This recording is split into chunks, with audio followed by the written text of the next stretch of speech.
তুমি তো মাস্টার ডিগ্রির পরে কোনো ডিগ্রি নাই, কেউ কেউ পিএইচডিও করে। পিএইচডি কিন্তু কোনো ডিগ্রি না, এটা একটা থিসিস। আপনি মাস্টার ডিগ্রি করতে করতে জীবনের অনেক কিছু করতে করতে অনেক জ্ঞান আপনার হয়ে গেছে, ওই জ্ঞানটা নতুন একটা সাবজেক্টের উপরে অ্যাপ্লাই করে আপনি থিসিস করেছেন।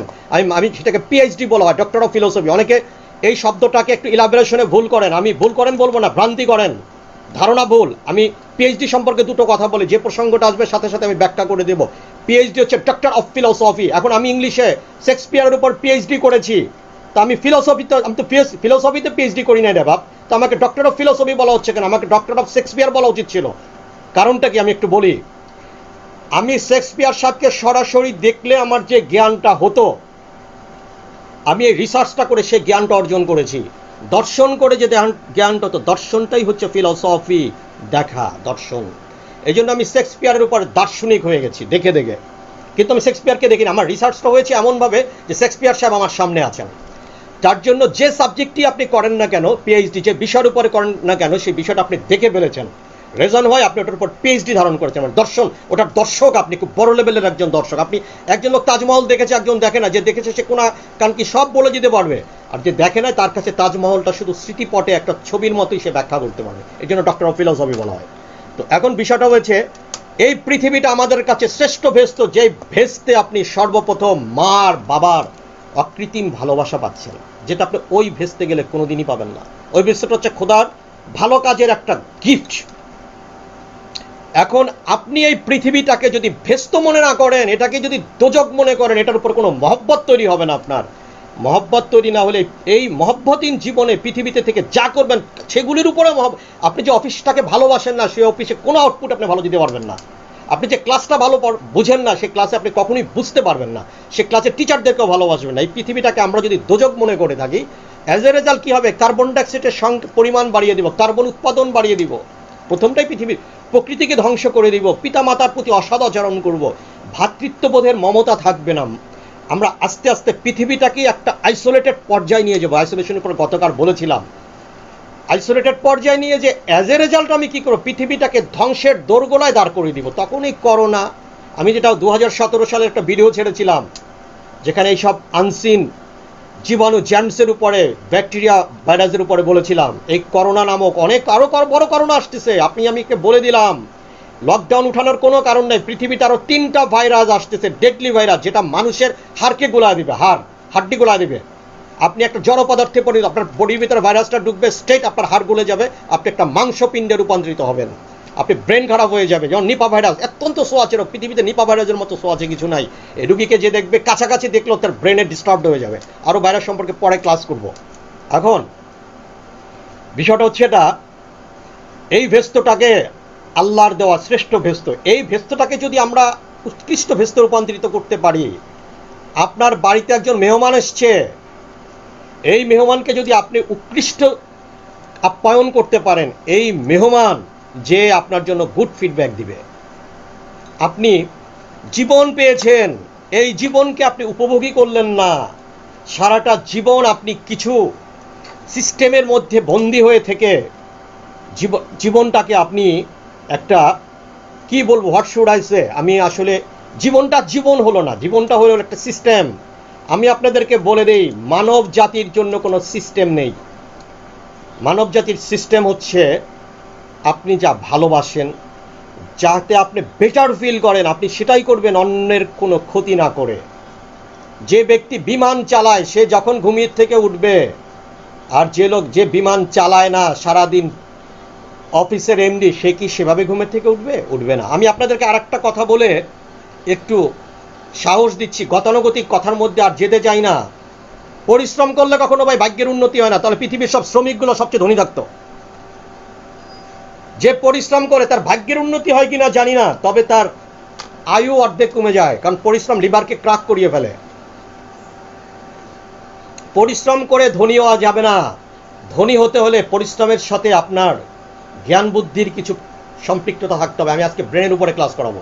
আমি সংক্ষিপ্ত বলিনি, ভেস্তটা নিয়ে সংক্ষিপ্ত কথা বলিনি। পৃথিবীকে আপনাকে ভালোবাসতে হবে, মনে করতে হবে পৃথিবী থেকেই আপনি ভেস্তে যাবেন। কিংবা আমি দোজকের কথাটা বলতে চাই না, কারণ ওটা তো রয়েই গেছে। আমি ভেস্তে দেওয়ার কৌশলটা জানতে চাই। দোজগে গিয়ে, দোজগ নিয়ে আমি আর কি ব্যাখ্যা করবো? দোজগ হচ্ছে একটা আমার খুব খারাপ কর্মকাণ্ডের একটা আল্লাহর তরফ থেকে একটা গজব। আমি তো খারাপ কর্মকাণ্ড করবো না, যার জন্য আমি ক্লাসটা করাচ্ছি। এই জন্য আমি দোজগ সম্পর্কে কি বলবো?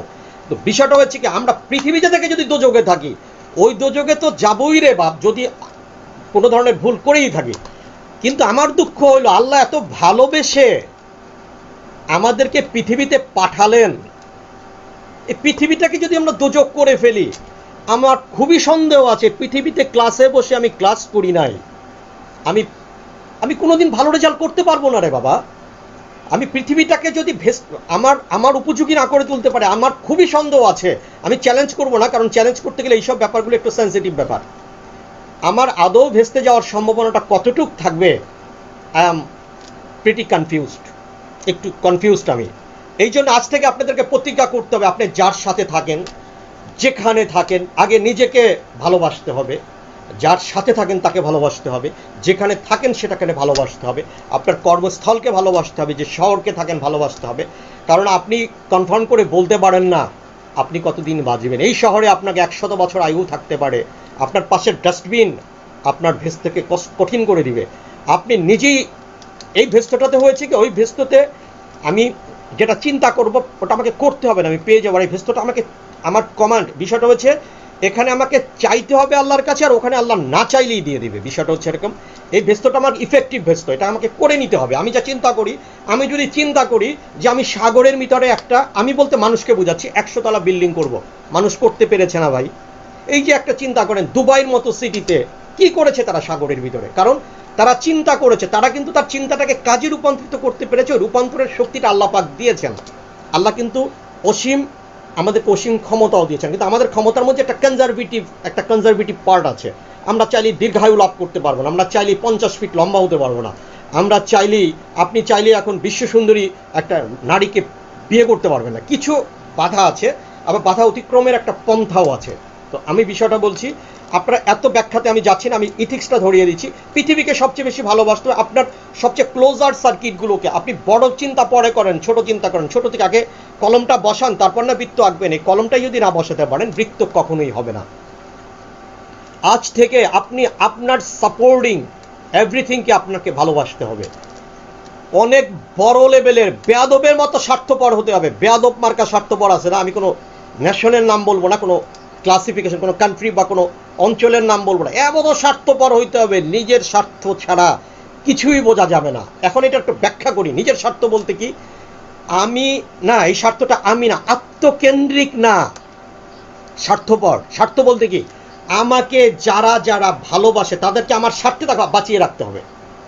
যে লোক আমার চুল কেটে দেয়, আমি অন্য একটা ভিডিওতে বলেছিলাম, সে ছাড়া আমার চুল কাটা না, তার মঙ্গল আমাকে কামনা করতে হবে। যে আমার শার্ট তৈরি করে দিয়েছেন, তার মঙ্গল কামনা করতে হবে। যে আমাকে রান্না করে খাওয়াচ্ছেন, যে রিক্সাওয়ালা আমাকে নিয়ে যাচ্ছেন, আমি যাদের দ্বারা সাপোর্টেড, তারা ভালো থাকলে, তাদের সার্ভিসটা, ইউটিলিটিটা অ্যাচিভ করে, I will just use a fine life. এই স্বার্থপর কি, আমার কেন্দ্রিক স্বার্থতে রিলেটেড। সবাইকে আমি ভালোবাসবো, সবাইকে আমি বুদ্ধি দিয়ে, প্রয়োজনে অনেক সাপোর্ট দিয়ে সাপোর্ট করব। এখন আমি যদি মনে করি যে সরকার আছেন, যেটাই থাকেন না কেন, সে সরকারও যদি আমার জন্য ভালো হয়, আমি সরকারকে লিঙ্গার করার চেষ্টা করবো, এটাই স্বাভাবিক। যে শিক্ষক আমাকে পড়িয়েছেন, সেই শিক্ষককে যদি এখন আমাকে পড়ান, তার ডাক খোঁজ রাখবো, পড়ে এসছি।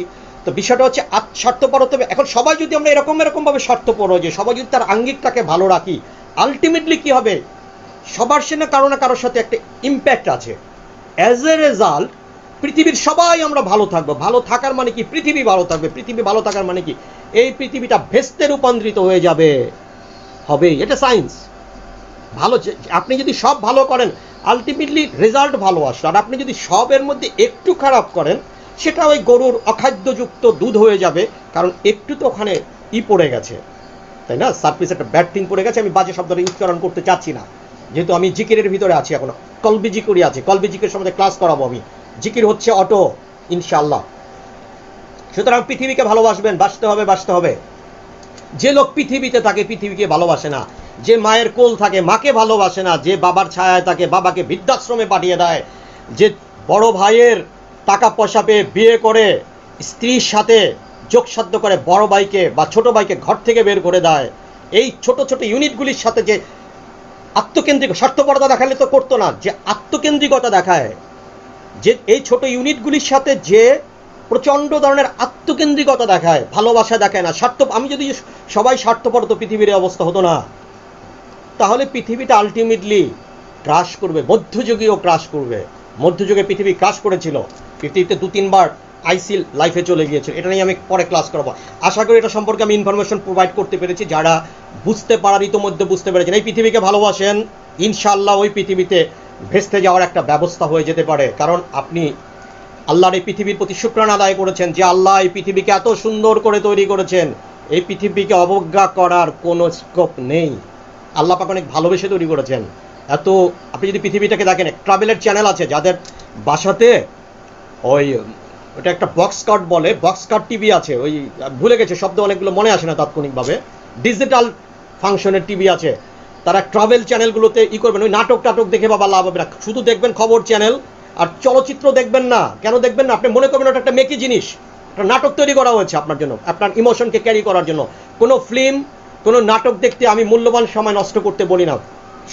অত সংবাদ বসা সময় নাই বসার, আপনি শুনবেন, ওই স্ক্রল দেখবেন, দেখে সংবাদটা বুঝে নেবেন। আর ট্রাভেল চ্যানেলগুলো দেখবেন, পৃথিবীতে না যেয়ে কত রহমত আল্লাহ তৈরি করেছেন পৃথিবীতে, বসে বসে দেখতে পারবেন। যারা করেছেন আল্লাহ পাক, তুমি তাদের কর্মকে আর একটু সমৃদ্ধশালী করো, তাদের দীর্ঘায়ু লাভ করো।